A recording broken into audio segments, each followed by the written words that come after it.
Hi everyone. Today on my channel I would like to discuss about our sexual freedom and about sexual repression. They say that the best type of jail is the kind that the person doesn't even know that he is in a prison. And when we are discussing sexuality, this is exactly the point. Sexual repression is a state in which a person is prevented from expressing their own sexuality, their own sexual opinions or freedom. Sexual repression is often associated with a feeling of guilt or shame being associated with sexual impulses. We think we are exploring our sexuality, but in fact it is really suppressed.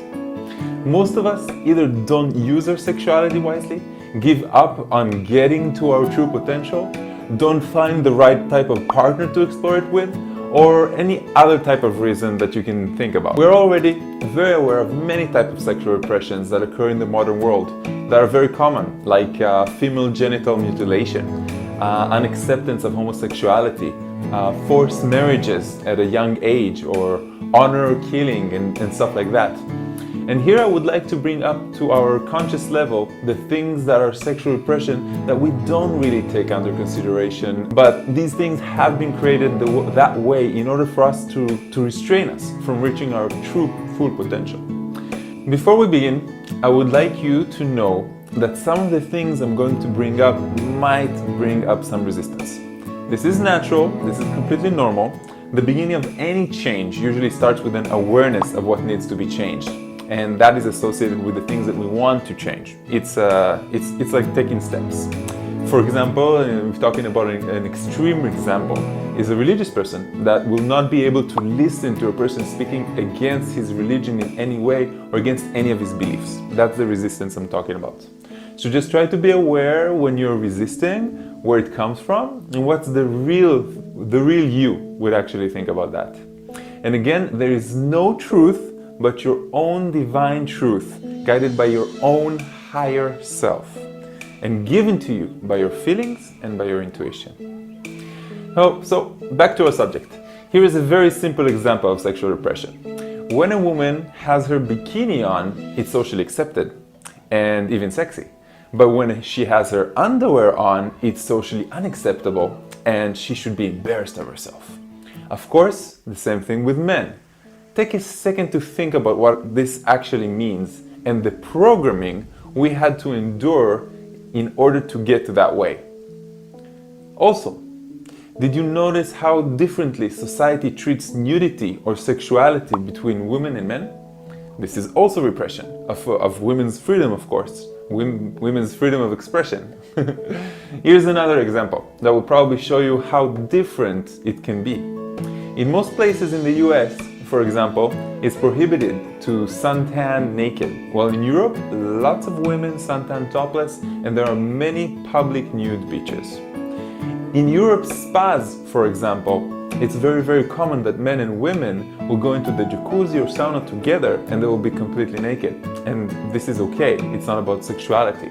This is the way it has been for many, many years. And in the States, that will never happen. Well, maybe in private occasions.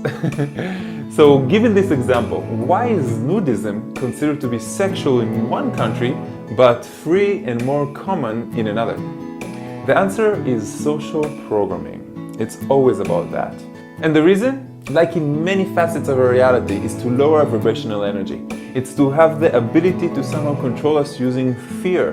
Otherwise, we might just wake up from our zombie sleeping state. I'm not one to give you the bad news, or judge or ridicule today's society. I accept things as they are. However, I'm attempting to open your eyes to different things that will make you just a little bit more conscious, have some more conscious decisions, detached from any social programming that you currently have or not aware of. This will really help you elevate your own vibration, and down the line, you will get to be one of those things that we desire: progress and happiness. The social programming in regard to sexual domination can be seen in many ways, and I will highlight just a few other points. Point number one, the Kundalini energy is not explored. Elevating our Kundalini energy is associated with our sexual energy. Our sexual energy is our creative mind. When we become more creative, we become much more free and we start thinking outside of the box. To understand more about the Kundalini energy, simply check out my other video, How to Raise Your Kundalini Energy. Point number 2, masturbation. It's even socially awkward to call or to say masturbation in public. Would you ever believe that? And let's get this straight. Everyone at one point in their lives have masturbated. I still masturbate sometimes. Why not? Why does this matter bring up so much controversy into conversations?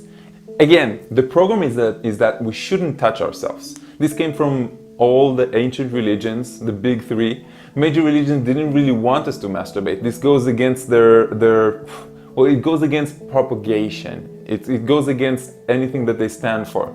And until this day, religion actually oppresses sexual freedom.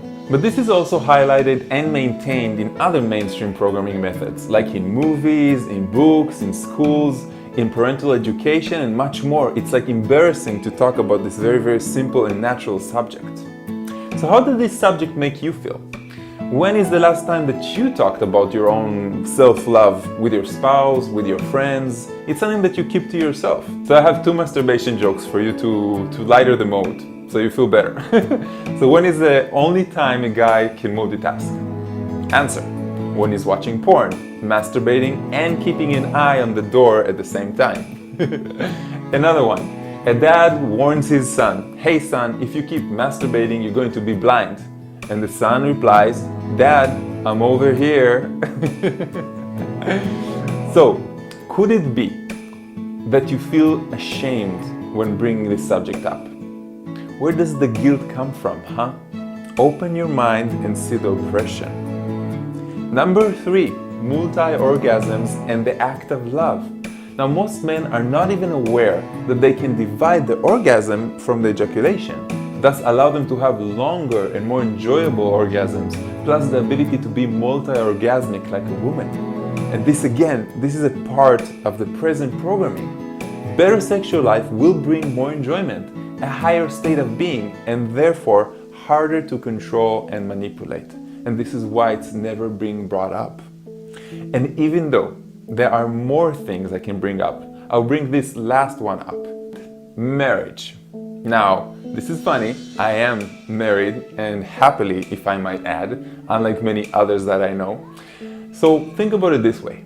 Marriage started a long time ago. Again, historically and religiously, there is something beautiful about 2 people coming together in love and in trust. But there is also something that hinders a reduction and a narrowing of sexual freedom, of hindering a reduction of exploration, and much more. In some places, marriage has been seen as a means of controlling sexuality. Now, marriage is obviously a controversial subject and is not black or white. In other words, there is a reason why more than half of today's marriages end up in divorces. Plus, let's admit it, the other half is not always working out in the best way either. They just kind of postpone it. Lots of cheating, lots of arguments, lots of fights, and again, lots of sexual repression.